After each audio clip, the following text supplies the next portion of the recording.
أعوذ بالله السميع العليم من الشيطان اللعين الرجيم. بسم الله الرحمن الرحيم. الحمد لله الذي هدانا لهذا وما كنا لنهتدي لولا أن هدانا الله. لقد جاءت رسل ربنا بالحق ثم الصلاة والسلام والتحية والإكرام على الرسول المسدد والمصطفى الأمجد والمحمود الأحمد حبيب إله العالمين أبي القاسم محمد. اللهم صل على محمد وآل محمد وعلى أهل بيته الطيبين الطاهرين المعصومين المظلومين، لا سيما على بقية الله في الأرضين وحجته على العالمين. روحي وأرواح العالمين لتراب مقدمه الفداء، ولعنة الدائمة الباقية على أعدائهم أجمعين من الأزل إلى قيام يوم الدين. أما بعد، فقد قال الله تبارك وتعالى في محكم كتابه الحكيم والفرقانه المجيد وقوله الحق. بسم الله الرحمن الرحيم. وما بكت السماء والأرض وما كانوا منظرين. صلوات پڑھتے ہیں محمد و آل محمد. اللهم صل على محمد و آل محمد. عزیزان محترم، ہم نے اپنی پچھلی گفتگو میں امام حسین علیہ السلام پر گریہ اور غم کی حوالے سے جو ہونے والے اشکالات اور اعتراضات ہیں اس کے جوابات دیے تھے، اور آج کی گفتگو اس حوالے سے ہے کہ خود علماء تشیع نے اس عزاداری کی فضیلت اور اہمیت کے حوالے سے جو کچھ روایات اور ائمہ معصومین علیہ السلام کی سیرت سے مواد جمع کیا ہے، اس میں ہمیں کیا نظر آتا ہے اور کس طریقے سے خود رسول خدا اور ائمہ معصومین علیہ السلام امام حسین علیہ السلام کے غم کو منایا کرتے تھے، ان میں سے کچھ باتیں آج آپ کے سامنے پیش کرنا ہے۔ سورہ مبارکہ دخان کی آیت میں نے آپ کے سامنے سرنامہ کلام نے پیش کی، وَمَا بَكَتْ عَلَيْهِمُ السَّمَاءُ وَالْأَرْضُ وَمَا كَانُوا مُنظَرِينَ۔ اس آیت میں پروردگار بنو اسرائیل کے فرعون کے حوالے سے ذکر کر رہا ہے کہ جب اس کی موت واقع ہوئی تو یہ ان لوگوں میں سے تھے کہ جس پر نہ آسمان رویا نہ زمین نے گریہ کیا، اس لیے کہ عرب کے معاشرے میں یہ محاورہ مشہور تھا کہ جب بھی کسی رئیس قبیلہ یا کسی بہت بڑی شخصیت کا انتقال ہوتا تھا تو اس کے لیے مجازن محاورتاً یہ جملہ کہا کرتے تھے کہ ایک ایسے شخص کا انتقال ہو گیا کہ اس پر آسمان بھی روتا ہے اور زمین بھی گریہ کرتی ہے۔ لہذا اسی محاورے کو سمجھانے کے طور پر اس بنی اسرائیل کے فرعونوں کی مذمت کرتے ہوئے پروردگار یہ کہتا ہے کہ اگرچہ وہ دنیاوی طور پر بہت کچھ مال و متاع چھوڑ کر گئے، بڑے بڑے قصر ان کے تھے اور بہت سارے نوکر چاکر تھے جو ان کی خدمت کیا کرتے تھے، دنیاوی اعتبار سے ان کا مقام بہت بلند تھا، لیکن پروردگار کی نگاہ میں ان کی اتنی بھی حیثیت نہیں تھی کہ جو ایک رئیس قوم اور قبیلے کی ہوتی ہے کہ جب وہ دنیا سے گئے تو نہ ان پر آسمان نے گریہ کیا نہ زمین نے گریہ کیا۔ اس آیت کے تفسیر میں بہت سی روایات ذکر کی گئی ہیں۔ تفسیر برہان کے اندر سید ہاشم بحرانی نے بھی روایتوں کو لکھا ہے، اسی طرح کامل الزیارات میں ابن قولوی نے بھی روایات کو ذکر کیا ہے۔ ایک روایت یہ ہے کہ امیر المؤمنین علی بن ابی طالب علیہ السلام ایک مسجد میں تشریف فرما تھے کہ اتنے میں امام حسین علیہ السلام مسجد کے دروازے سے داخل ہوئے۔ جیسے ہی مولا نے اپنے اس فرزند کو آتے ہوئے دیکھا تو ایک مرتبہ اپنے بیٹے سے مخاطب ہو کر کہا کہ اے بیٹا، پروردگار نے قرآن مجید میں ما قبل اقوام کی سرزنش کرتے ہوئے ایک آیت بیان کی ہے اور اسی آیت کا حوالہ دیا کہ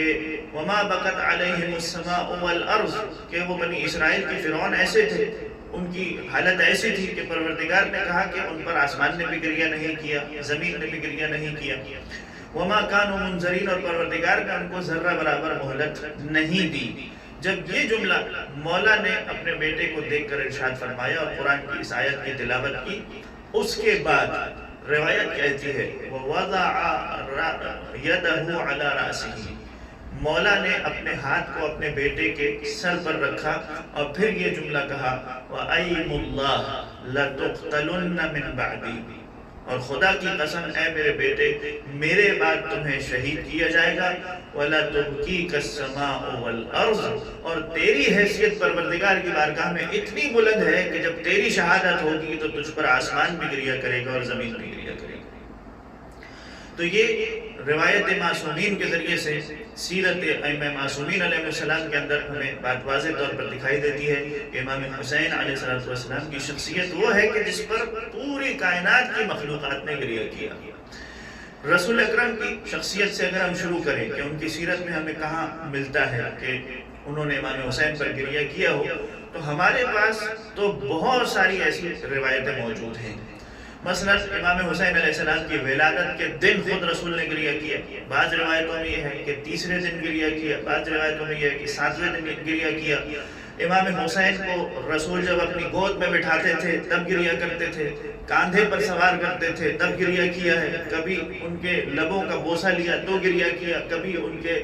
گلے کا بوسہ لیا تو گریہ کیا، کبھی امام حسین علیہ السلام کی شہادت کے موقع پر اپنی زوجہ ام سلمہ کے خواب میں آ کر گریہ کیا، ابن عباس کے خواب میں آ کر گریہ کیا، اس حالت میں آئے کہ گریبان چاک ہے، سر پر خاک پڑی ہوئی ہے اور گرد و غبار کے عالم میں آتے ہیں اور ام سلمہ سے کہتے ہیں کیا تم جانتی ہو کہ میرا بیٹا شہید کر دیا گیا؟ اور یہ اسی واقعے کی طرف اشارہ تھا۔ اب جو واقعہ میں آپ کے سامنے پیش کرنے جا رہا ہوں آپ نے سنا ہوا ہوگا، لیکن یہ اہل سنت کی کتابوں کے اندر بھی موجود ہے کہ ایک مرتبہ ام سلمہ کہتی ہے زوجہ رسول ام المؤمنین کہ رسول میرے گھر تشریف لائے اور انہوں نے مجھ سے کہا کہ میں اپنے حجرے میں آرام کرنے کے لیے جا رہا ہوں، لہذا کسی کو اندر مت آنے دینا۔ ام سلمہ کہتی ہے میں دروازے پر بیٹھ گئی، رسول اندر آرام کر رہے تھے، اتنے میں امام حسین داخل ہوئے، چھوٹی سی عمر ہے، کم سنی کا علم ہے، جانا چاہتے ہیں اپنے نانا رسول خدا کے پاس۔ میں نے ایک مرتبہ ان کو اپنی گود میں لیا، جیسے گود میں لیا اور روکا رسول تک جانے سے تو امام حسین نے گریہ کرنا شروع کیا۔ جب بہت زیادہ اصرار بڑھا اور وہ جانا چاہتے تھے، گریہ بڑھتا رہا تو میں نے ان کو چھوڑ دیا اور ایک مرتبہ وہ حجرے میں داخل ہوئے اور رسول خدا کے پاس پہنچ گئے۔ کافی دیر تک مجھے رسول خدا اور امام حسین کے درمیان گفتگو کی آواز آتی رہی، لیکن کچھ دیر کے بعد مجھے رونے کی آواز آئی، ایسا لگا کہ رسول گریہ کر رہے ہیں۔ اور ایک مرتبہ میں حجرے میں داخل ہوئی، جب اندر جا کر دیکھا تو کیا منظر تھا کہ رسول خدا گریہ فرما رہے ہیں، ان کی آنکھوں سے آنسو جاری ہیں اور حسین ان کے سینے پر موجود ہیں، انہیں اپنے سینے سے لپٹائے ہوئے ہیں۔ ام سلمہ نے پہلے تو عذر خواہی کی کہ یا رسول اللہ میں نے اس بچے کو روکنے کی کوشش کی تھی جیسے آپ نے مجھے حکم فرمایا تھا، لیکن چونکہ اس نے گریہ کیا، بہت اصرار کیا، آپ سے ملنا چاہتا تھا، لہذا میں نے اسے چھوڑ دیا۔ رسول نے کہا کہ تم جانتی ہو کہ میں کیوں گریہ کر رہا ہوں؟ کہا بتائیے کہ کیا ماجرا ہوا؟ کہا جبرائیل امین مجھ پر نازل ہوئے تھے اور مجھ سے کہنے لگے کہ یا رسول اللہ کیا آپ اپنے اس بیٹے سے محبت کرتے ہیں؟ کہا ہاں بے شک، ان ثمرۃ فؤادی، یہ میرے دل کا ٹکڑا ہے، وہ قرۃ عینی، میرے آنکھوں کی ٹھنڈک ہے، میں کیوں اس سے محبت نہ کروں؟ جبرائیل نے آ کر مجھے اس وقت یہ خبر دی کہ آپ ہی کی امت کے کچھ سرکش اور باغی ترین افراد آپ کے اس بیٹے کو 3 دن کا بھوکا اور پیاسا غربت کے عالم میں شہید کر دیں گے، اور اس خبر کو سن کر کے میں گریہ کر رہا ہوں۔ اور جبرائیل امین نے اس خاک میں سے کچھ حصہ جس مٹی میں حسین کا خون دفن ہوگا، اسی مٹی میں سے کچھ حصہ مجھے لا کر کے دیا ہے، اور وہ مٹی ام سلمہ کہتی ہیں کہ مجھے بھی رسول خدا نے دی کہ اسے حفاظت سے اپنے پاس رکھ لو، اسے ایک شیشی میں بند کر کے رکھ لیا، کہا کہ جس دن میرے اس فرزند کی شہادت ہوگی اسی دن یہ خون، یہ مٹی تازہ خون میں بدل جائے گی اور اس میں تازہ خون جوش مار رہا ہوگا، لہذا تم سمجھ جانا کہ میرے حسین کی شہادت ہو گئی۔ یہ وہ روایت ہے کہ جس میں امام حسین علیہ السلام پر رسول خدا گریہ کرتے ہوئے ہمیں دکھائی دیتے ہیں۔ لیکن جیسے میں نے عرض کیا کہ ہماری کتب کے اندر تو بے شمار ایسی روایتیں موجود ہیں جہاں رسول خدا نے امام حسین علیہ السلام پر گریہ کیا۔ اب آئیے ایک ایک کر کے تمام ائمہ معصومین کی سیرت میں ہم دیکھتے ہیں۔ امیر المؤمنین علی ابن ابی طالب علیہ السلام کامل الزیارات کی روایت اپنے بیٹے امام حسین علیہ السلام کو جب آتا ہوا دیکھتے ہیں تو ایک مرتبہ کہتے ہیں بے ابی و امی الحسین المقتول بظہر الکوفہ،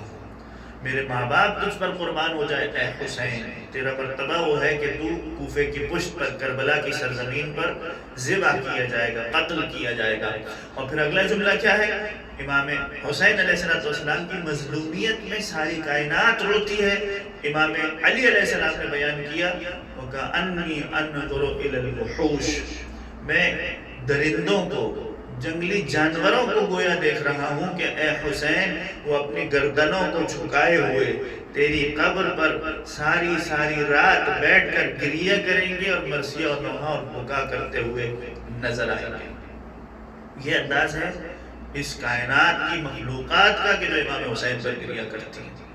پھر امام حسن علیہ السلام کی سیرت میں ہم دیکھتے ہیں امام حسن علیہ السلام کو جب زہر دیا گیا، جگر کے ٹکڑے کٹ کے تشت میں گر رہے ہیں، اس موقع پر امام حسین علیہ السلام اپنے بھائی کی زیارت کے لیے ان سے ملاقات کرنے کے لیے آتے ہیں۔ جب یہ منظر دیکھتے ہیں امام حسین گریہ کرتے ہیں، امام حسین کو روتا ہوا دیکھ کر خود امام حسن گریہ کرتے ہیں۔ امام حسین دریافت کرتے ہیں کہ بھیا آپ کیوں رو رہے ہیں، یہ گریہ کس خاطر ہے؟ میں تو آپ کی غربت پر رو رہا ہوں، میں آپ کی مظلومیت پر رو رہا ہوں۔ امام حسن فرماتے ہیں جیسی غربت اور مظلومیت تمہاری ہے ویسی میری نہیں ہے۔ لا یومک یومک یا ابا عبداللہ، کہ تمہیں تو غربت کے عالم میں، دیار غیر کے عالم میں جب تمہارا کوئی ناصر نہیں ہوگا، جب تمہارا کوئی مددگار نہیں ہوگا، اس طرح سے قتل کیا جائے گا کہ اس کے بعد میری بہنوں کی چادریں چھن جائیں گی۔ لہذا اے حسین جیسی مظلومیت کا دن آپ کا ہے ویسا کسی کا دن نہیں ہے۔ تو عزیزوں امام حسن علیہ السلام بھی امام حسین پر گریہ کرتے ہوئے میں دکھائی دیتے ہیں۔ اسی انداز سے پانچویں امام، چھٹے امام، چوتھے امام کی تو سیرت ہمیں نظر آتی ہے کہ جب تک زندہ رہے اپنے بابا کو گریہ کرتے رہے۔ 35 سال کی عمر واقعہ کربلا کے بعد جو چوتھے امام کی ہے، کھانا آتا تھا امام گریہ کرتے تھے، پانی کو دیکھتے تھے گریہ کرتے تھے۔ جب کبھی مدینے کی گلیوں میں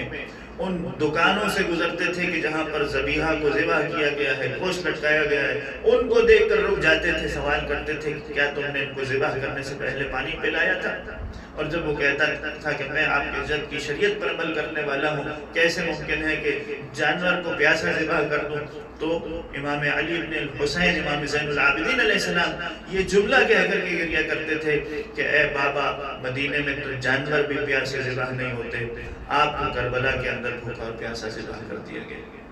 تو یہ سیرت ہمیں ہر امام معصوم کی زندگی کے اندر نظر آتی ہے۔ پانچویں امام اسی طرح سے گریہ کرتے ہیں۔ چھٹے امام کی سیرت میں جا بجا ہمیں نظر آتا ہے کہ کتنے ہی شعراء کرام، کتنے ہی مرثیہ گو جب آتے ہیں امام کی خدمت میں خاص اہتمام کے ساتھ انہیں اپنے پاس بٹھاتے ہیں اور ان سے کہتے ہیں کہ تم مرثیہ پڑھو۔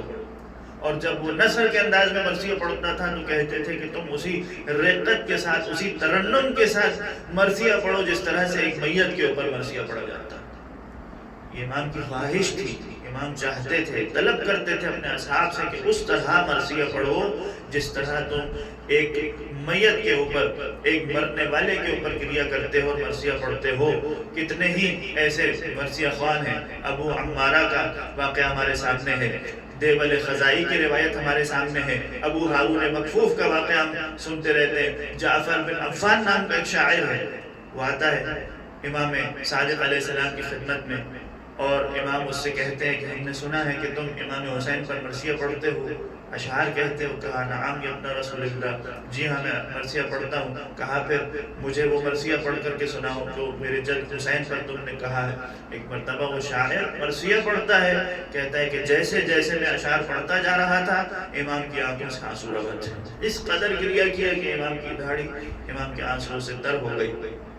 اور جب مرثیہ مکمل ہو گیا تو امام نے مجھ سے جملہ کہا کہ یا جعفر، کیا تم جانتے ہو کہ اس وقت پروردگار نے تمہیں کیا ثواب عطا فرمایا ہے؟ کہا کہ قد اوجب لک الجنت فی ہذہ الساعہ، پروردگار نے اس مرثیے کی برکت سے جو حسین کے غم میں تم نے پڑھا ہے، اس مرثیے کی برکت سے پروردگار نے تم پر جنت کو واجب کر دیا ہے، وغفر اللہ لک، اور تیرے سارے گناہوں کو معاف کر دیا۔ اور یہ جملہ بھی کہا تھا کہ اے جعفر جب تم مرثیہ پڑھ رہے تھے، امام حسین کے غم کو بیان کر رہے تھے، تو خدا کی قسم میں نے آسمان سے ملائکہ کو اترتے ہوئے دیکھا جو تمہارے اس مرثیے میں شریک تھے اور تمہارے اس مرثیے کو سن کر کے گریہ کر رہے تھے۔ ان کا گریہ ہم سے کئی گنا زیادہ تھا اور وہ ہم سے بڑھ کر امام حسین پر گریہ کر رہے تھے۔ یہ امام صادق علیہ السلام کی سیرت میں نظر آتا ہے۔ 8ویں امام سے روایت ہے، ہماری صدوق میں بھی ہے، بحر الانوار میں اللہ مجلسی نے اس روایت کو لکھا ہے کہ 8ویں امام امام علی ابن موسیٰ الرضا علیہ السلام ارشاد فرماتے ہوئے نظر آتے ہیں کہ ان یوم کربلا قد اقرح جفوننا، کربلا کے واقعے نے ہماری آنکھوں کی پلکوں کو زخمی کر دیا ہے۔ توجہ کریں، آنکھوں کی پلکوں کو زخمی کر دیا، یعنی کوئی انسان کس قدر روئے۔ ہم اور آپ بھی مجلس حسین میں شریک ہوتے ہیں، مسائل میں گریہ کرتے ہیں، ماتم کرتے ہیں، بے تحاشا آنسو بہاتے ہیں، لیکن اس کے باوجود ہم میں سے کبھی کسی کو یہ محسوس نہیں ہوتا کہ ہماری آنکھوں کی پلکیں زخمی ہو گئی ہیں رو رو کر۔ آپ سوچئے 8ویں امام کیا جملہ کہہ رہے ہیں، اقرح جفوننا، ہماری آنکھوں کی پلکیں زخمی ہو گئی ہیں۔ کوئی کتنا گریہ کرے کہ اس کی آنکھوں کی پلکیں زخمی ہو جائیں۔ وَأَسْبَلَ دُمُوعَنَا، اور واقعہ کربلا نے، حسین کی شہادت نے ہمارے آنسوؤں کو جاری کر دیا ہے۔ اب ہم قیامت تک اپنے جد آقا حسین پر روتے رہیں گے۔ اور پھر فرمایا فَعَلَى مِثْلِ الْحُسَيْنِ فَلْيَبْكِ الْبَاقُونَ، حسین جیسے سید الشہداء پر جسے مظلومانہ طور پر شہید کر دیا گیا، قتل کر دیا گیا، سزاوار ہے، مناسب ہے کہ اس پر رویا جائے، اس پر گریہ کیا جائے۔ لأن البكاء على الحسین تحط الذنوب العظام، اس لیے کہ حسین پر بکا کرنا، بلند آواز سے گریہ کرنا، رونا، یہ بڑے بڑے گناہوں کو بخشوا دیا کرتا ہے، یہ گناہوں کی مغفرت کا سبب بنتا ہے۔ بس عزیزوں، یہ ہر امام کی سیرت میں نظر آتا ہے۔ 8ویں امام خود اپنے بابا کے بارے میں کہتے ہیں کہ کانا ابی لما دخل شہر المحرم، جیسے ہی محرم الحرام کا مہینہ داخل ہوتا تھا، میرے بابا کو لا یرا ضاحکا، کبھی کوئی ہنستا ہوا نہیں دیکھتا تھا، مسکراتا ہوا نہیں دیکھتا تھا، اور ان کا عجیب اہتمام ہوتا تھا محرم کے 10 دنوں کے اندر کہ وہ گریہ کرتے تھے، اپنے دادا کے مصائب کو یاد کرتے رہتے تھے، اور عاشور کے دن ایک عجیب گریہ اور حزن کی کیفیت ان پر طاری ہوتی تھی۔ یہ تمام ائمہ معصومین علیہ السلام کی سیرت میں نظر آتا ہے۔ اور اگر ہم خود شہزادی فاطمہ الزہرا سلام اللہ علیہا کو دیکھیں کہ کس طرح سے وہ اپنے بیٹے پر گریہ کرتی ہیں اور غم کرتی ہیں، یہ روایت خود کامل الزیارات میں ابن قولوی نے لکھی ہے۔ امام صادق علیہ السلام ابو بصیر سے نقل کرتے ہیں، ابو بصیر راوی کہتے ہیں میں چھٹے امام کی خدمت میں پہنچا، بیٹھا ہوا تھا، گفتگو ہو رہی تھی، اس دوران حجرے سے ایک بچہ داخل ہوا۔ جیسے ہی امام صادق علیہ السلام کی نظر اس بچے پر پڑی، امام کی آنکھوں سے آنسو جاری ہو گئے، گریہ کرنا شروع کیا، اس بچے کو اپنے سینے سے لگایا۔ اور جب وہ بچہ رخصت ہوا تو ابو بصیر کہتے ہیں مولا نے مجھ سے کہا کہ اے ابو بصیر، جب بھی ہم اپنے جد سید الشہداء کی اولاد میں سے کسی بچے کو دیکھتے ہیں تو خود بخود ہماری آنکھوں کے سامنے واقعہ کربلا تازہ ہو جاتا ہے، ہماری آنکھوں سے آنسو جاری ہو جاتا ہے۔ یہ امام کا غم ہے۔ اور اس کے بعد امام فرماتے ہیں کہ ان فاطمہ لتبکی ہے،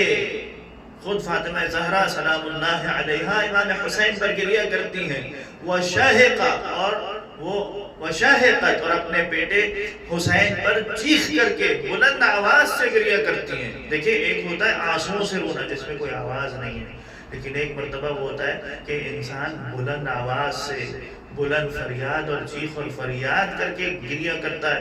یہ انداز وہ ہے جو چھٹے امام کو پسند ہے، اس لیے کہ جب اپنے شیعوں کے لیے دعا کر رہے تھے، زائرین کے لیے دعا کر رہے تھے، تو چھٹے امام نے کیا فرمایا تھا؟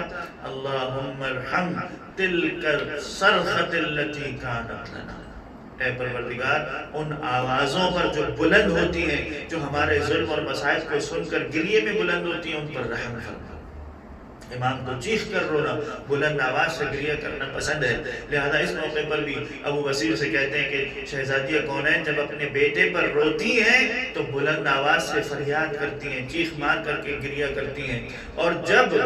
آسمان کے ملائکہ شہزادیہ کونین کو گریہ کرتا ہوا دیکھتے ہیں تو وہ بھی رونا شروع کرتے ہیں، وہ بھی گریہ کرنا شروع کرتے ہیں۔ اور ان کا گریہ کس طرح سے ہوتا ہے؟ لو ان صوتا من اصواتہم اگر ان کے گریوں میں کی آواز میں سے ایک آواز بھی یصل الی الارض زمین والوں تک پہنچ جائے، ان کو سنائی دے، تو کیا ہوگا؟ لصعق اہل الارض، ساری زمین والے تباہ و برباد ہو کر کے رہ جائیں گے۔ وزلزلت الارض باہلها، سارے کے سارے زمین والے اس طرح سے ان پر زلزلہ طاری ہوگا، ریزہ ریزہ ہو جائیں گے کہ سارے زمین والے تباہ و برباد ہو کر کے رہ جائیں گے۔ یہ ملائکہ کا گریہ ہے امام حسین علیہ السلام پر۔ چھٹے امام یہ جملہ بھی ارشاد فرماتے ہوئے نظر آتے ہیں کہ امام حسین علیہ السلام کی مظلومیت پر بکت الانس والجن والوحش والطیر، یہ ساری مخلوقات، انسان بھی گریہ کرتا ہے، جن بھی گریہ کرتا ہے، آسمان کے ملائکہ بھی گریہ کرتے ہیں، پرندے اور درندے بھی گریہ کرتے ہیں، حتی ذرفت دموعها، اس طرح گریہ کرتے ہیں کہ ان کی آنکھوں سے آنسو جاری ہو جاتے ہیں۔ یہ سارا گریہ امام حسین علیہ السلام کے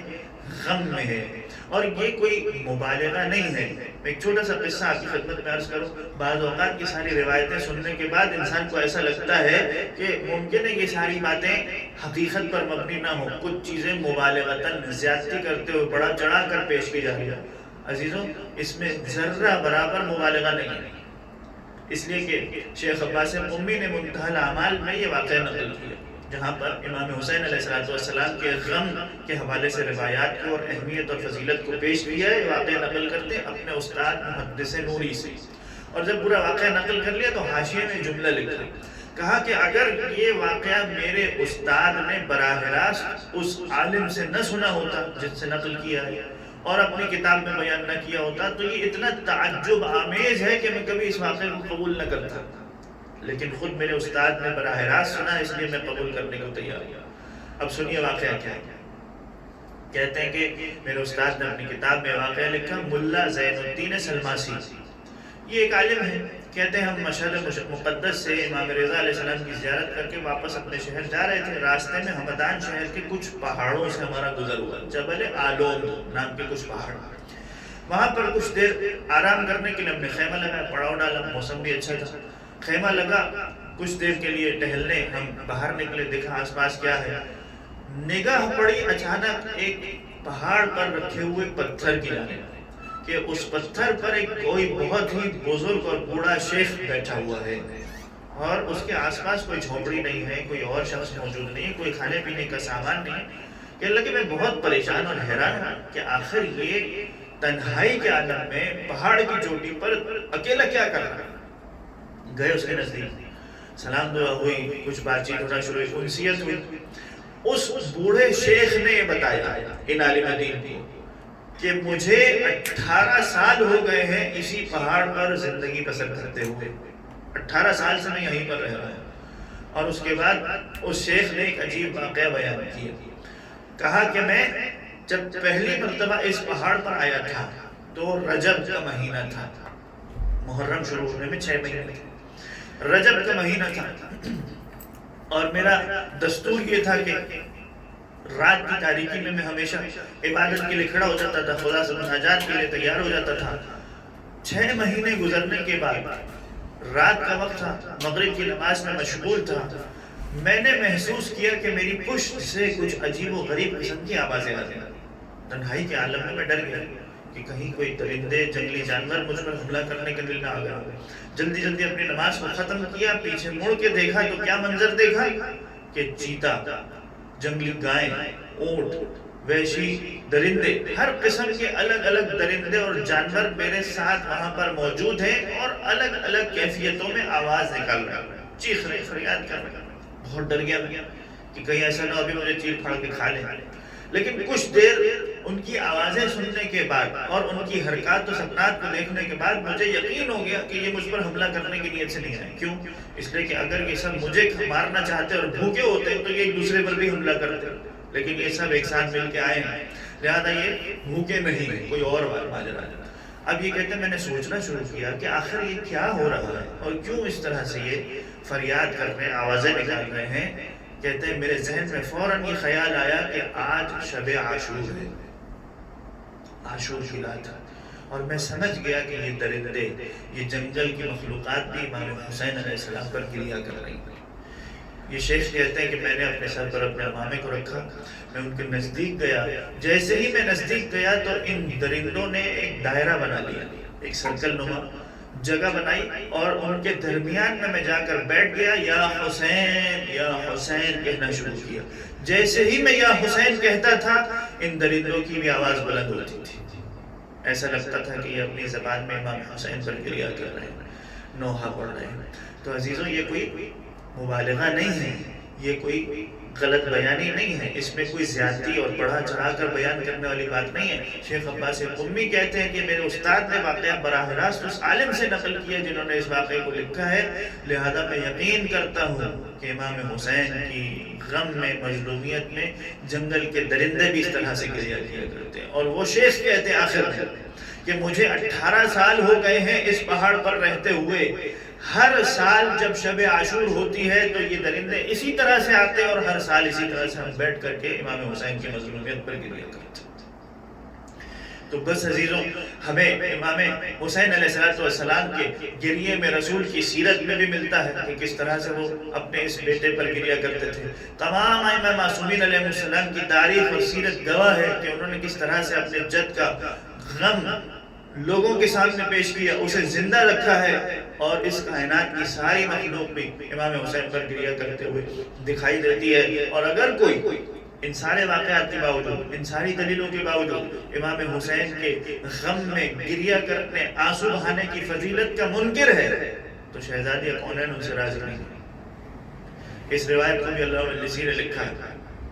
کہتے ہیں کہ ایک شخص تھا سید علی حسینی، وہ اس واقعے کا ناقل۔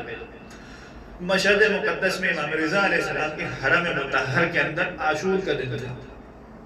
لوگ عزاداری میں مصروف تھے۔ ایک مقام پر اس نے دیکھا کہ ایک انجمن ہے، عزاداری ہو رہی، ماتمداری ہو رہی، وہاں ایک صاحب کھڑے ہو کر مقتل پڑھ رہے ہیں، شہادت کے واقعات، مصائب کو بیان کیے۔ انہی مصائب کے دوران اس پڑھنے والے نے یہ روایت پڑھی کہ جس میں یہ جملہ تھا امام صادق علیہ السلام کی کہ کوئی شخص امام حسین علیہ السلام کی مصیبت کو سن کر کے روئے، اس کی آنکھوں سے ایک قطرہ آنسو کہ جو مکھی یا مچھر کے پر کے برابر ہو نکل آئے تو پروردگار اس کے تمام گناہوں کو بخش دیتا ہے، چاہے وہ سمندر کے جھاگ کے برابر یا صحرا کی ریت کے ذرات کے برابر۔ یہ جملہ پڑھا اور ایک شخص درمیان سے کھڑا ہو گیا اور اس پڑھنے والے سے اختلاف کرنے لگا، لڑنے لگا، جھگڑنے لگا کہ یہ آپ کیسی باتیں کر رہے ہیں، مبالغہ کر رہے ہیں، یہ ممکن نہیں ہے، میری عقل اس کو قبول کرنے کو تیار نہیں کہ امام حسین علیہ السلام کی غم میں صرف ایک آنسو بہا ہے، وہ بھی مچھر کے پر کے برابر، ساری زندگی جو گناہ کیا معاف ہو جائے، کیسے ہو سکتا؟ اس پڑھنے والے نے کہا بھائی دیکھیں میں اپنی طرف سے کچھ بھی بیان نہیں کر رہا، یہ تو امام صادق علیہ السلام کی روایت ہے، امام معصوم کا جملہ ہے جو میں نے آپ کے سامنے پیش کر دیا، لیکن اس کے باوجود وہ قبول کرنے کو تیار نہیں تھا۔ بہرحال لوگ وہاں سے رفع دفع ہو گئے اور وہ مجلس ختم ہو گئی۔ وہی شخص کے جس نے اختلاف کیا تھا اگلے دن پھر پلٹ کر آیا اور ڈھونڈنے لگا ان لوگوں کو کہ جن کے ساتھ اختلاف کیا تھا، لڑائی کی تھی، بحث کی تھی، اور ان سے جا کر معذرت کرنے لگا۔ انہوں نے کہا بھائی معذرت کی کوئی بات نہیں ہے، لیکن بتاؤ تو صحیح کہ ماجرا کیا ہے، کل تک تم ہم سے بحث کر رہے تھے، ہماری بات کو قبول کرنے اور ماننے کو تیار نہیں تھے، آخر ہوا کیا ہے؟ اس نے کہا کہ کل جب میں بحث کر کے اور لڑائی کر کے تم سے اپنے گھر واپس گیا اور بستر پر سویا تو میں نے خواب کے عالم میں دیکھا کہ میدان حشر ہے، ایک طرف پل صراط ہے جہاں سے لوگ گزر کر کے جنت کی طرف جا رہے ہیں، ایک طرف جہنم ہے کہ لوگ اس میں گرتے چلے جا رہے ہیں، کچھ لوگوں کا حساب و کتاب ہو رہا ہے، میزان نصب کیا گیا ہے، نامہ اعمال کو تولا جا رہا ہے۔ اس موقع پر سورج سوا نیزے پر تھا اور مجھے جب آفتاب کی تپش محسوس ہوئی تو سخت پیاس کا احساس ہونے لگا، اتنی شدت کی پیاس کہ فوراً کہیں سے پانی مل جائے اور میں پی لوں۔ اس موقع پر اس نے کہا میں ڈھونڈنے لگا کہ اس میدان کے اندر کہیں پانی مل جائے، چلتے چلتے ایک طرف نگاہ گئی کہ بہت بڑا حوض ہے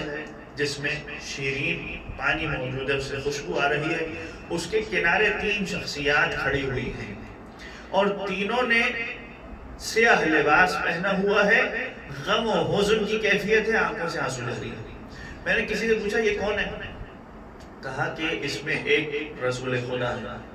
دوسرے علی مرتضیٰ ہیں، اور تیسری جو خاتون تم دیکھ رہے ہو وہ فاطمہ زہرا سلام اللہ علیہ۔ اس نے کہا کہ آخر یہ سب سیاہ لباس کیوں پہنے ہوئے؟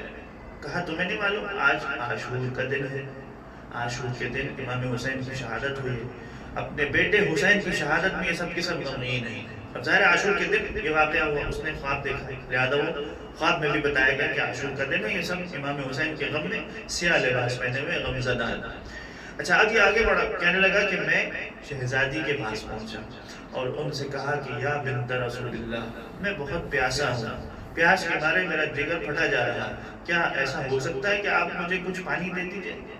جیسے ہی شہزادی کونین سے اس نے طلب آب کیا، شہزادی کونین نے غصے کے عالم میں غصے بری نگاہ سے اس کی طرف دیکھا اور کہا کہ کیا تو وہی شخص نہیں ہے کہ جو میرے بیٹے حسین کی غم میں گریہ کرنے کی فضیلت کا انکار کرتا؟ ایک مرتبہ جیسے ہی شہزادی کونین کا یہ جملہ سنا، یہ کہتا ہے کہ تعجب کے مارے، حیرت کے مارے میری آنکھیں کھلی، اور جب میری آنکھ کھلی مجھے اندازہ ہو گیا کہ شہزادی کونین نے آ کر مجھے کل کے واقعے پر تنبیہ کی ہے کہ جو کچھ میں نے کیا ہے شہزادی اس پر راضی نہیں ہے، لہذا ثابت ہوا کہ جو کوئی شخص بھی امام حسین علیہ السلام کی مصیبت پر اتنا آنسو بہائے کہ جو مچھر کے پر کے برابر ہو، اس کے سارے گناہ معاف ہو جاتے ہیں۔ اتنی فضیلت، اتنا مقام اور مرتبہ امام حسین علیہ السلام کے غم اور گریہ کا ہے، اور کیسے نہ ہو؟ اس لیے کہ جیسے میں نے پچھلے لیکچر میں بھی عرض کیا، مسائل اس قدر سخت ہیں، مصیبت اتنی بڑی ہے کہ انسان اگر خون کے آنسو بھی روئے تو کم ہے۔ واقعتاً ائمہ معصومین خون کے آنسو روتے تھے، سید سجاد کے بارے میں ملتا، اسی طرح سے زمانے کے امام بیان کرتے ہیں کہ اگر یہ آنسو خشک ہو گئے تو میں خون کے آنسو ہوں۔ عزیزوں، جب یہ قافلہ کوفے میں داخل ہوا ہے، چند جملے مسائل کے عرض کر رہا ہوں، جب یہ کوفے میں قافلہ داخل ہوا ہے تو گھروں کی چھتوں پر خواتین، عورتیں آ کر اس منظر کو دیکھ رہی ہیں کہ کچھ اونٹنیاں ہیں جس پر بے کجاوہ اونٹوں پر عورتوں کو، بچوں کو بٹھایا گیا ہے، جن کے سروں پر چادریں نہیں ہیں۔ ایک مومنہ عورت جو کنیز معصومین تھی، جو کنیز علی و فاطمہ تھی، جو آزاد ہو کر کے کوفہ میں آئی تھی، اس نے جب اپنے گھر کی چھت سے یہ منظر دیکھا ہے تو روایت کہتی ہے، بعض مقاتل میں یہ جملہ ملتا ہے کہ اس نے سوال کیا کہ من ای الاسارا انتن، تم لوگ کون سے اسیر ہو، کہاں کے رہنے والے ہو، کس قوم اور قبیلے سے تمہارا تعلق ہے؟ تو ایک بی بی نے جواب دیا کہ نحن اسارا آل محمد، ہم آل محمد کے اسیر ہیں، ہم خاندان اہل بیت سے تعلق رکھتے ہیں، ہمارے جد رسول خدا ہیں۔ جب یہ جملہ سنا تو اپنے سینے اور سر کو اور اپنے چہرے کو پیٹتی ہوئی نیچے آئی اور یہ سوچنے لگی کہ آخر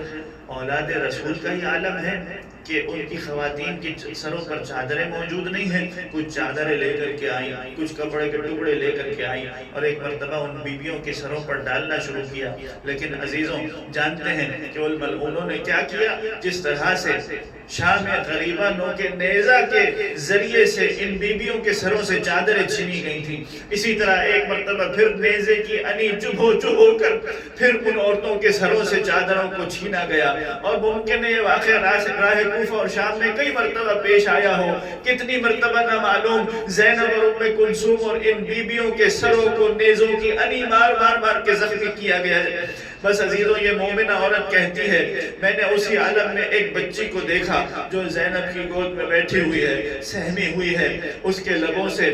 ظاہر ہو رہا ہے کہ کئی روز سے بھوکی اور پیاسی ہے۔ ایک مرتبہ ایک پانی کا کوزہ لے کر آتی ہے، کچھ کھانا لے کر کے آتی ہے، اس بچی کی خدمت میں دیتی ہے، اور بعض علماء کہتے ہیں کہ وہ مومنہ بی بی کہتی ہے اے بیٹی یہ پانی پی لو، یہ کھانا کھا لو، لیکن میں چاہتی ہوں کہ جب تم پانی پی لو نا تو میری چند دعائیں ہیں وہ تم خدا کی بارگاہ میں پیش کر دینا، کیونکہ میں نے سنا ہے کہ یتیم بچے کی دعا خدا کی بارگاہ میں فوراً قبول ہو جاتی ہے۔ ایک مرتبہ سکینہ نے کہا اے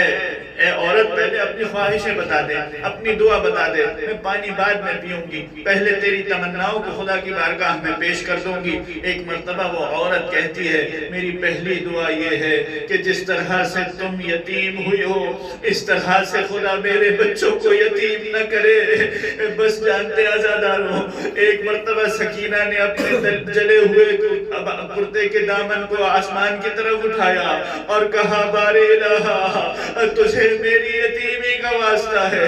اس عورت کے بچے کبھی یتیم نہ ہوں۔ اور دوسری دعا کیا ہے؟ اس عورت نے کہا میری دعا یہ ہے کہ اب میں بہت بوڑھی ہو چکی ہوں، زندگی کا آخری مرحلہ ہے، لیکن خدا سے دعا یہ ہے کہ مرنے سے پہلے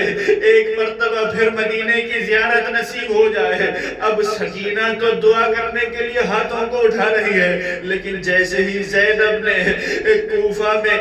مدینے کا نام سنا ایک مرتبہ متوجہ ہوئی اور کہا اے بی بی کیا تو نے مدینہ دیکھا بھی ہے؟ وہاں جا کر کیا کرے گی؟ کہا میں پہلے مدینہ میں رہتی تھی، میرے آقا حسین وہاں تھے، میں ان کی زیارت کرنے کے لیے جاؤں گی، میں اپنی شہزادی زینب کی قدم بوسی کرنے کے لیے جاؤں گی۔ کہا کیا تو زینب کو پہچانتی ہے؟ کہا میں کیسے نہ پہچانوں، اتنے عرصے ان کی خدمت کی ہے۔ بس عزیزوں زینب نے دیکھا دائیں بائیں کوئی نامحرم متوجہ نہ تھا، چند بالوں کو ہٹایا، چہرے کو دکھایا، کہا اے ام حبیبہ پہچان لے میں ہی زینب ہوں، تیرے شہر کوفہ میں مہمان بن کر آ گئی ہوں۔ ایک مرتبہ ام حبیبہ نے فریاد کی، سر اور سینے کو پیٹا، ہائے میری شہزادی زینب، اسیر بنا کر بے مقنا اور چادر کے کوفہ کے بازار میں، ارے میرا آقا عباس کہاں چلا گیا؟ زینب نے اشارہ کیا، دیکھ اونوں کے نیزہ پر میرے بھیا عباس کا کٹا سر۔ الا لعنت اللہ علی القوم الظالمین وسيعلم الذين غلبوا ایام انقلب ينقلبون۔ پروردگارہ ہماری اس عبادت کو قبول فرما، ہمارے گریے اور پرسے کو اپنی بارگاہ میں مقبول فرما۔ پروردگارہ ہمارے مرحومین کو معاف فرما، ہمارے گناہ کبیرہ اور صغیرہ کی مغفرت فرما، علوم دین کو سیکھنے اس پر عمل کرنے دوسروں تک پہنچانے کی توفیق عطا فرما۔ پروردگارہ جو مومنین اور مومنات کسی بھی پریشانی میں گرفتار ہیں، خصوصاً بیمار ہیں، بیمار کربلا کے طفیل جلد از صحت کاملہ اور عاجلہ نصیب فرما۔ جو مومنین اور مومنات عزاداری سید الشہداء میں مصروف ہیں ان کی حفاظت فرما، زمانے کے امام کے ظہور میں تعجیل فرما اور ہمیں ان کے اعوان اور انصار میں شمار فرما۔ ربنا تقبل منا انک انت السمیع العلیم برحمتک یا ارحم الراحمین۔